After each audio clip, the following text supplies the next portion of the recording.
Alex Mozet, and welcome to the holiday season special of Winner Take All, where we talk about the constant battle to fight back and win against big tech. Two big kind of headline topics are going to be regulation in Amazon, as well as TikTok and ByteDance. We have some interesting developments there. We're also going to talk about some kind of 2023 predictions and what we see happening for the year to come. So let's dig in with one of our running favorite themes on the show, China, China, China. So China. Let's go to LinkedIn. You've got this former U.S. Air Force chief software officer on LinkedIn. He said, so I asked ChatGPT, the AI bot, right, that you ask it questions or you give it some bullets and it writes you a novel, why it thinks that the Chinese Communist Party's investment in TikTok and ByteDance is significant. And here is what it replied. This is this AI bot response. It is significant because TikTok and its parent company ByteDance have become very popular and influential social media platforms, particularly among younger users. This is an AI bot, okay? The CCP's investment in these platforms gives it a significant presence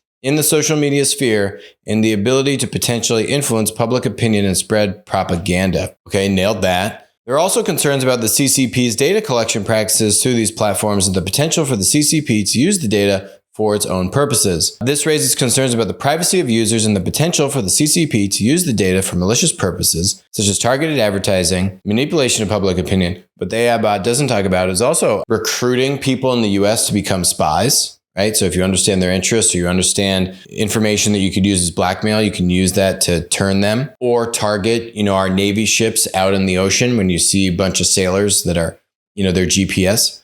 Using TikTok. Good job, ChatGPT. You know a thing or two. Also, if we look at what's now coming out in these Twitter files, right, we're seeing the U.S. Department of Defense and the U.S.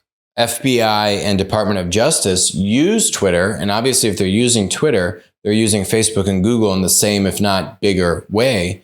They're using Twitter to silence voices and opinions and discourse in the United States. So the FBI is doing that. They're doing that actually on behalf of the broader intelligence community, also illegal. Not to mention what they're doing in the first place is a violation of our First Amendment rights. It's completely ridiculous what the FBI has done and continue to do. So the FBI is using social media to silence and curate and control free speech in the United States. And then you see the CIA and other intelligence agencies that are, only supposed to be operating internationally, then using Twitter and then more broadly U.S. social media to propagate, their voice or to create a bigger ramification or spread the voice of what the CIA wants spread in, let's say, the Middle East. That I'm actually very supportive of, right? Like, obviously, I want the U.S. to win. I've long been a proponent of U.S. technology companies and the Department of Defense working more closely together to help advance the U.S. interests abroad. So that part I kind of like, actually. The part in the United States, don't think it's appropriate. I think they've actually broken multiple laws. They've violated at least one, if not multiple, principal amendments in the Constitution that every American is supposed to enjoy those freedoms. And it's a complete travesty. Anyway, in a free society called the United States of America, if you have these covert actions happening between our Justice Department and social media, in a communist totalitarian society called China, where the Chinese government literally owns the social media platforms and controls them outright, what would you expect to happen, right? In terms of that manipulation of opinion and that censorship and the curation of free speech, right? If the DOJ and the FBI and Twitter are here on the spectrum, then the CCP and TikTok are over here. Another reason why we need to get ahead of this TikTok thing, it's been years now, come on people, is now you've got reports that actually ByteDance via TikTok wants to actually expand into the enterprise SaaS market in the United States. They actually have a business already set up and going for its enterprise software business called Lark, whose offerings include productivity software similar to Google Docs and Sheets, as well as tools for Slack-like work messaging, video conferencing, project management, and HR management. Lark's software is designed to compete with similar offerings from Microsoft and Google, as well as more specialized competitors like Slack, Asana, Workday, and Zoom.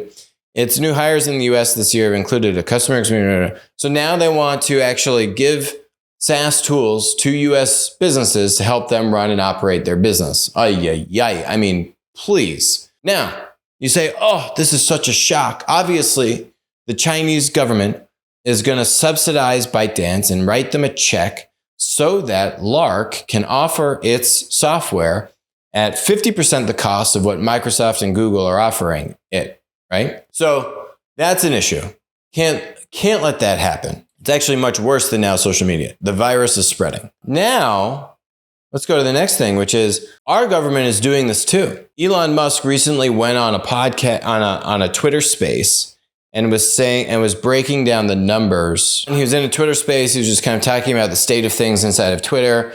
And, so he's basically saying, look, at revenue of $3 billion, Twitter's expenses are now $6.5. It's basically saying they were around, they were actually much higher because Elon's actually done a bunch of layoffs. But he's basically saying of that $6.5 billion, about 1.5 of that is the fees for all the debt that they took out to fund the transaction, and because interest rates are going up and all these kinds of things, right? And he said, revenue of $3 billion. Okay, so it's interesting because let's look at Twitter's 2021 financials. Here, their daily active users, which we know was all fake. They had about $5 billion in revenue in 2021, and 4.5 of that was advertising. $500 million was kind of data licensing and other. So if they do about $5 billion in revenue, they lose a little over 200 million.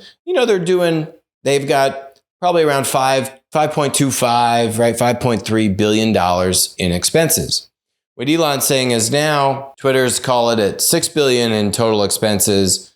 He's brought their total expenses down from 5 and change to maybe 4.5. I mean, for all the layoffs, you'd think it would have gone lower. But the surprising thing in those numbers is the revenue decrease, right? Where he's saying that now they're looking at $3 billion in revenue, when in 2021, this thing was doing $5 billion. So you're saying, wow, how do you lose 40% of your revenue? There's been advertisers that have stopped advertising on Twitter, sure. But 40% of that money, you think 40% of that money went away? And now it comes out in the latest batch of Twitter files that the federal government was paying money to Twitter. Now, so far, they've only uncovered, a few $1 million here, a few $1 million there, to make up for Twitter's trouble of having to comply with all these basically takedown requests and information requests, all the things the government's been setting Twitter to do on its behalf. They say, oh, here's some money. I think that what we'll find as this goes on over the course of 2023, I think we will find that the government has been paying a lot more than a few $1 million to not just Twitter, but Google and Facebook to do its bidding. And to do its bidding, not just internationally, to project and enhance America's interests abroad, which, fully supportive of. U.S. tech company, government entities should be working, should be collaborating to secure our national security and our interests abroad, 100%. But this wasn't money from the CIA. Maybe there probably was money from the CIA, but this money was actually from the Department of Justice, from the FBI, for things that the FBI was having Twitter do to police and silence freedom of speech in the United States of America. And that is not okay.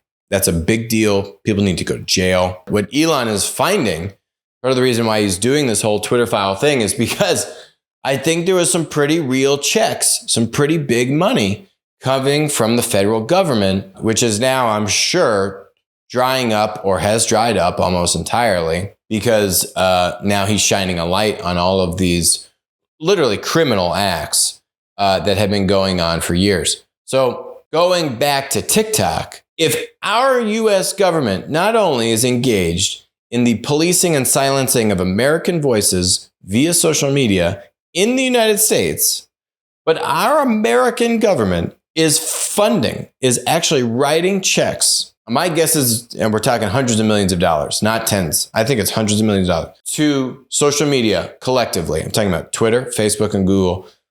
Absolutely, we're talking about 9-figure kind of money. Is funding these social media companies to help the U.S. government impose its will on the American people, illegal. Then you bring this to TikTok and you say, well, if that's what the U.S. government is doing, can you imagine what the CCP is doing with ByteDance, with Tencent, right? Which Tencent has a stake in Reddit, in Epic, which owns Fortnite, and a whole slew of other media-oriented games and media properties that interact, right? That sponsor the NBA. Remember, the NBA couldn't speak out about China, that player, and got into a bunch of trouble. What's his name? Dallas Mavericks guy was defending China against this, ridiculous upset by the Chinese. So you think about all these Chinese companies, ByteDance included, but ByteDance not alone, that are being funded and subsidized by the CCP to do the same thing but worse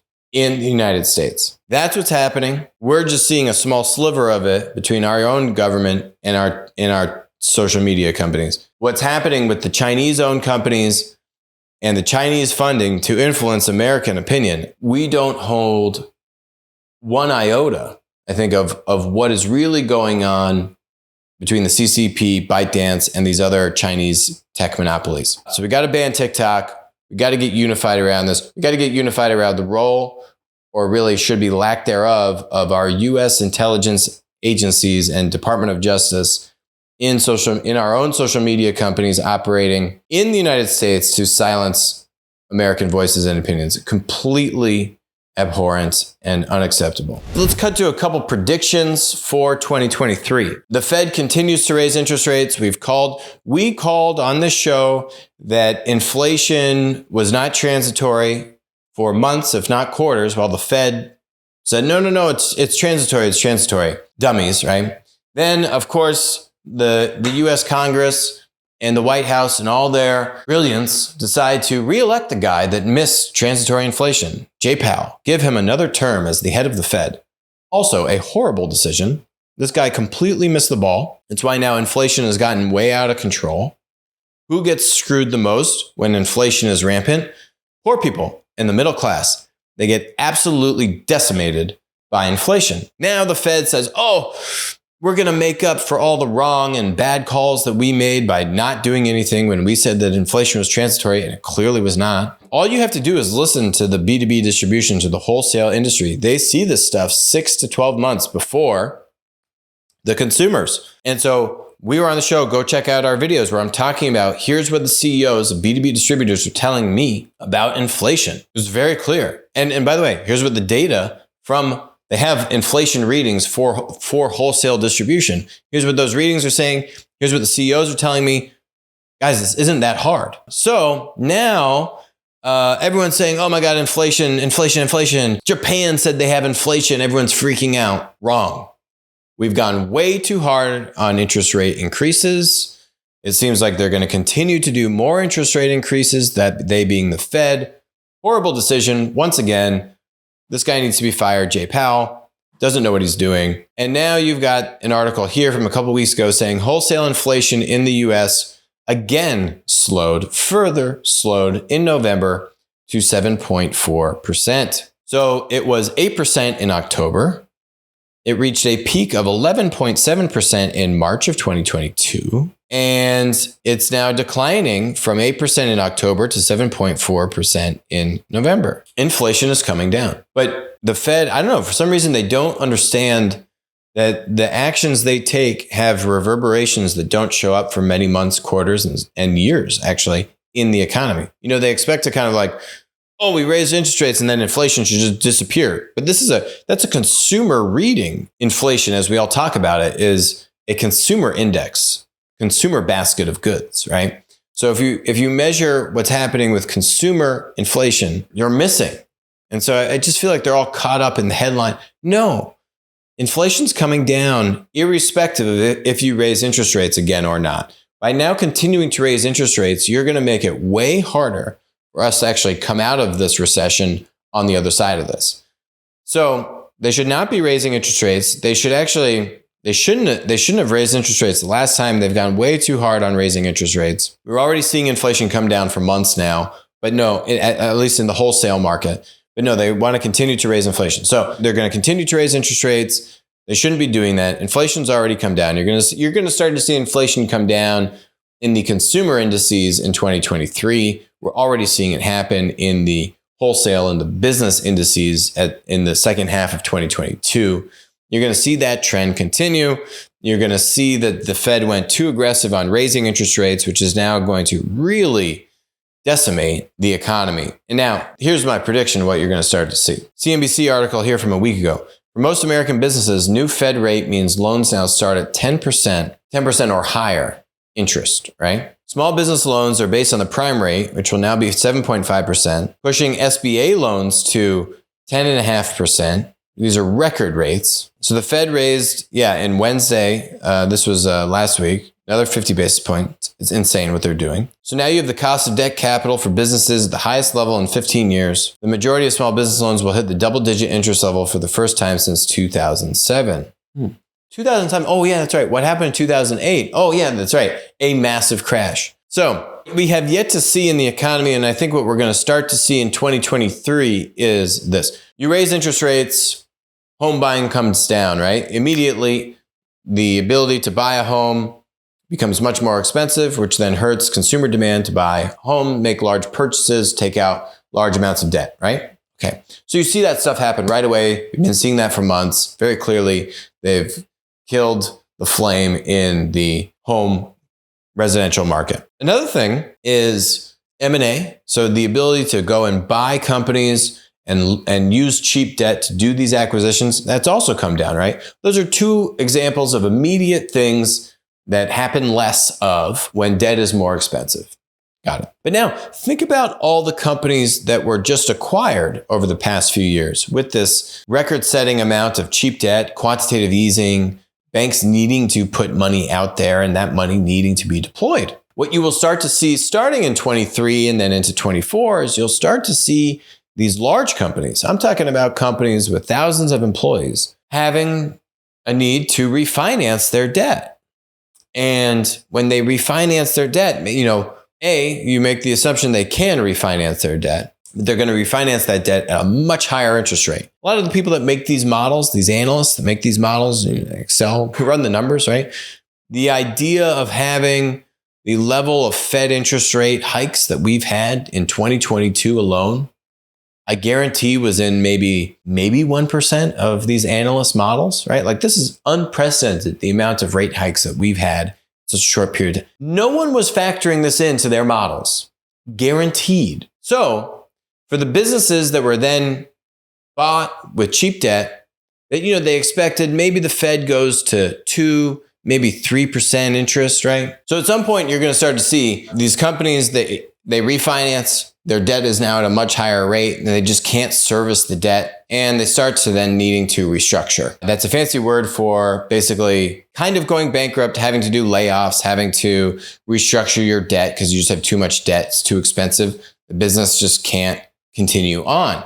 Or you'll have companies, worst case scenario, or in a worse scenario is where the businesses can't refinance. No bank will give them the money because they know they won't be able to service the debt because it's just too expensive. They don't have the cash flow to support it. And then those companies that can't refinance the debt comes due, the bank calls the debt, you go bankrupt. We haven't even seen that stuff happen. That stuff is 1,000% going to happen. I think you're going to start to see that happen with some pretty big companies that have, again, thousands of employees, billions of dollars in revenue. You'd say, wow, just and kind of out of the blue, right? It's not like, you say, the economy's in a recession. Then you see, right? This stuff lags. It's like, the company just wasn't able to refinance or they refinanced and they just couldn't service the debt and boom. That is yet to happen. We're going to start to see that happen in 2023 for sure. So we've got some big news out of Europe with Amazon. Amazon agrees to change, basically have this EU settlement, change some of its business practices. This is really it's focused around the right thing. It's focused around the right premise that platform businesses have two customers. They have a consumer and they have a producer. And when platform businesses achieve monopolistic scale, wrote a book about this. Who do they take advantage of? It's actually not the consumer. It's actually the producer. So for Amazon, that's a third-party seller. For Google and Facebook, those are advertisers and content creators, or content creators on YouTube, or on Apple, those are app developers, right? Which we've seen Spotify and Fortnite and a bunch of now Twitter. App developers get very grumpy at Apple and now kind of forcing Apple to actually allow other app stores, which is also a monumental development there. But yeah, you don't see the consumer, because the service and the product is free, or it's heavily subsidized for the consumer, right? Amazon gives you free shipping. How could they ever make the argument that the consumer is truly disadvantaged when Amazon is a monopoly? No. Well, who gets taken advantage of are the small businesses and the third-party sellers. Talked about this for years on the show. That's actually the crux of what this EU settlement is looking at. Regulators believe will help independent merchants selling on Amazon in Europe. The deal will require Amazon to give makers of rival products equal access to valuable real estate on its website. Basically, Amazon created its own first-party product line called Amazon Basics, right? So Amazon created its own products to compete directly with its third-party sellers. It's kind of an issue, big conflict there. And then now in the past couple of years, they've gone berserk with advertising, right? So now, not only do they favor their own products over third-party products, now if your third-party product wants to even show up in the top of the search results, you need to pay for ads. So now they've it's just like going on Google search, right? You go on Google, you want to find a non-advertised post for an organic search result, you got to scroll 1 or 2 times down the screen to actually find anything just organic. It's the advertising. They cram everyone down. So if you now have a website on Google, you want to stay relevant. Now you're being forced by Google, the platform, to pay a toll, to pay for advertising if you still want your product to appear at the top of the result. Even though you have the best domain ranking and you have the most links to your website and you've played the search game, right? Same thing on Amazon. Even if you have a great product, Amazon's product, I guarantee you, is worse, and they knocked off your product, but now they're going to force you to pay ads if you still want your product to show up in the top of the results, right? It's ridiculous. So now they're saying, okay, we will give equal access, whatever that means. I'm sure Amazon will try and take advantage of the definition of equal access. And Amazon is going to be barred from using non-public information it gathers about independent merchants to inform its own product offerings. Basically, my characterization of the settlement is Amazon one-upped the EU. The EU should not have done this deal. They should have continued to prosecute Amazon. They were going after Amazon for up to 10% of their global revenue, which would have been many tens of billions of dollars in fines. Amazon isn't paying any fines. No fines. No fines. And the second thing they're capitulating to, they were already saying they weren't doing, right? They've already been saying for years, well, we don't take the information from our third-party sellers and then use that to inform Amazon Basics. That's nothing new. That's what they've been saying they don't do for years, but they obviously have been doing it. The first thing is somewhat of a concession, but we don't really know how this is going to be implemented or how they're going to give equal access. Are they going to still require people to pay ads to get access? Probably, right? But now it's kind of like what Google did when the EU forced them to not make on Android Google the default search engine. Then they let the rival search engines bid for advertising to pick who's going to be your default search engine. And then Google still came out on top. Right. So I think the EU is wrong for taking this deal. I think they should have kept going. Amazon, I think, comes out ahead on this. They're really not giving anything up of substance. And then this rule is only in place for 5 years. So by the time the thing is actually starting to work in 3 years, then they're going to have to start renegotiating it 2 years in advance of the thing actually starting to, it's not a good deal. Now, we are seeing a more positive note. We are seeing some progress in this case. There's a ruling against Amazon about the sale of counterfeit goods. So Louboutin, right? The red bottom shoes has sued Amazon because they say they should be doing more and should be taking responsibility for selling counterfeit Louboutin shoes on Amazon's marketplace. And now it looks like the top court in the EU is agreeing with Louboutin and, is going to bring a lot more scrutiny and responsibility to Amazon to properly police counterfeits on its site.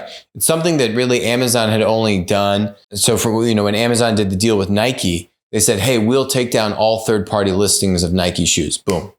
Like that. All third-party listings of Nike shoes, gone. Gone. But then when Nike walked away from doing a direct deal with Amazon, then magically all these third-party listings came back, right? And obviously a bunch of those things counterfeit. So the platform has the ability to police these things when they want to, when they get the brand, when they get the supplier to play ball the way Amazon, the monopoly, wants the brand, the supplier, to play ball. But when they don't play ball, then Amazon says, well, that's not my responsibility. Section 230. That's not my problem. That's your problem, Louboutin. You need to send me, Louboutin, a notice if you see a counterfeit listing that you want me to take down. And I will then try to take it down within 5 business days. That's the kind of BS that Louboutin's having to deal with here. So that's progress, small progress, but progress. Here's another thing. So, you got this TechCrunch article here from a couple months ago. Amazon to delist top seller Applico on India marketplace amid regulatory heat. So you say, delist top seller. What does that mean? But really, the headline should read, Amazon to delist its own seller, Applico, right? The deal and what Amazon was doing in India to get around these rules where they couldn't be both a 1P and a 3P seller. They couldn't have third-party sellers and they couldn't have 1P sellers, which is their own inventory, on a foreign-owned marketplace in India. Great law, by the way, for India. Very smart law by India to help provide a more competitive environment for their locally homegrown marketplaces against the international tech monopoly competitors, being primarily Amazon and Walmart. So Amazon basically then went to these third-party sellers, took stakes in those third-party sellers, and then gave those third-party sellers like the exclusive ability to sell Amazon's 1P products. So Amazon said, yeah, we don't have any 1P products on the store, but we have a network of like 50 third-party sellers that we just happen to own material equity stakes in that just happen to sell Amazon Basics products. And those listings just happen to get the top ranking listing on our site every single time.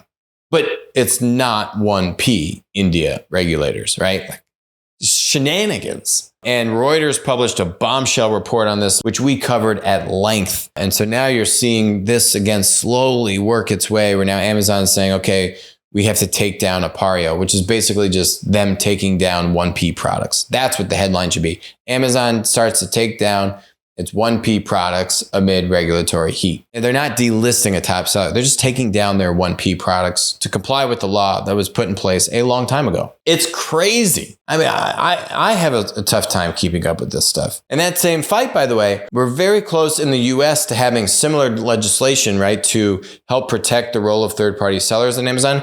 We were trying to get it out for a vote prior to the midterms. It didn't happen. Amazon lobbied, spent over $100 million and other big tech to lobby to get all these nonprofits that, should really be ashamed of themselves, frankly, to toe the party line that, no, we need to focus on the midterms. We can't bring something like this to a vote. The NAW, the National Association of Wholesale Distributors, has done a great job really pushing to get that legislation front and center. It's actually co-sponsored by both Democrat and Republican senators and congressmen and women. So they actually had a bipartisan coalition, still do, but obviously they have to wait for now the new Congress to take hold. And then you got to go through we got to get the momentum back and the whole rigmarole. Don't envy them. But they've done a great job to really help steward and push these bills that should hopefully now come to a vote in the U.S.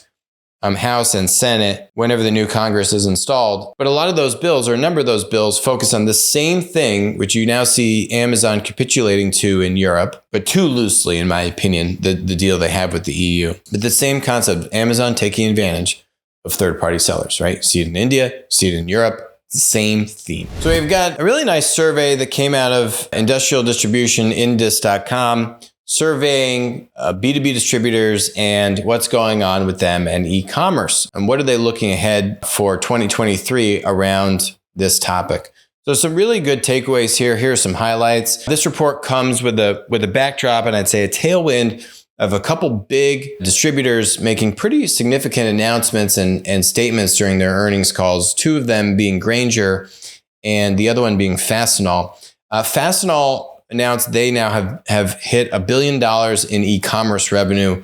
Very big milestone for them, and that they are doing over $5 million a day in e-commerce revenue, which is pretty substantial. That's up from about $250 million in 2017, right? So in about 5 years, they quadrupled that line item, that e-commerce revenue. Pretty phenomenal development. And so, the CEO here, Dan Florness, says, we have really, I believe, found a way to make this part of our business. And it was really only a handful of years that we set out on this journey, right? So it can be done. E-commerce can be a very powerful growth mechanism for distributors. And you're seeing that here with Fastenal. You're also seeing that with Grainger. Grainger obviously owns Zorro. Zorro added 2 million SKUs to their platform this year. We've done prior videos mapping out the SKU growth and kind of Zorro's marketplace journey, which has been phenomenal to watch. Grainger also announced that they expect to double the portfolio in Zorro over the next 4 to 5 years, right? So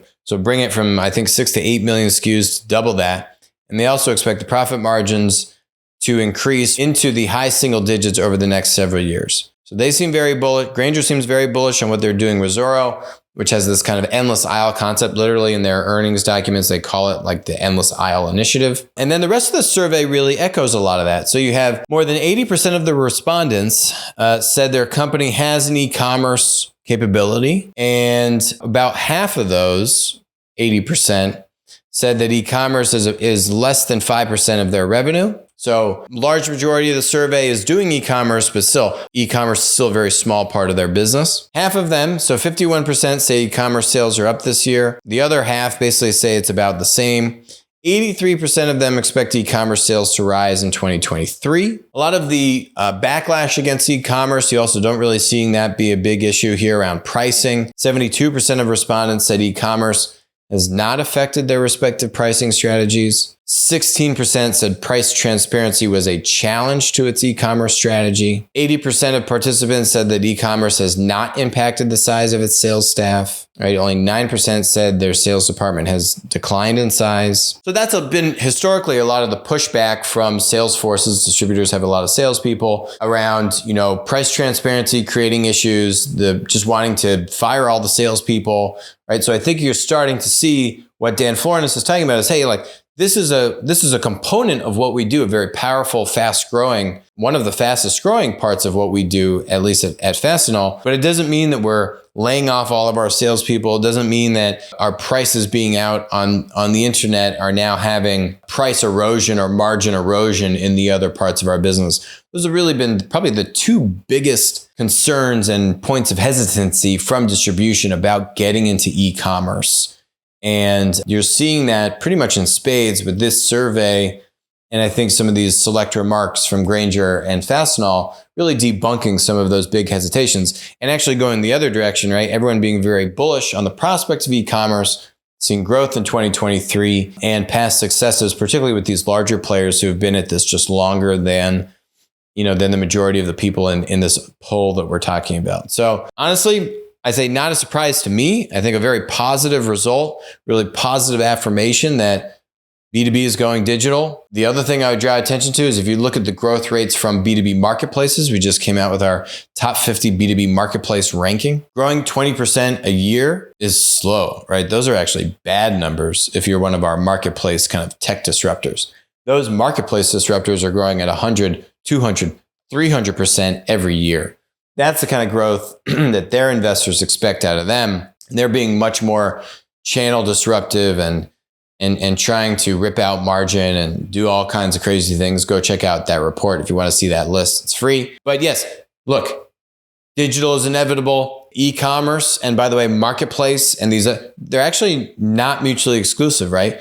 You can look at e-commerce, and then you can look at more disruptive ways to conduct commerce. If you're a large distributor, you need to actually be looking at both. It's actually not one or the other. So I think 2023 prediction is we're really going to see 2023 be a big push, right? Where you didn't have necessarily the tailwind of COVID be the reason why you had really big fancy numbers in e-commerce growth and these kinds of things. I think you're going to see really pure, just natural, organic e-commerce growth in the sense that you don't have this outside kind of black swan event being a huge propellant. You're just going to see that natural behavior change continue to grow and accelerate in B2B distribution, and hopefully for distributors to be able to take advantage of that trend. That's it for us today on Winner Take All. Thank you very much for joining us. I'll talk to you soon, and have a great Christmas. Have a great Hanukkah. Have a happy New Year.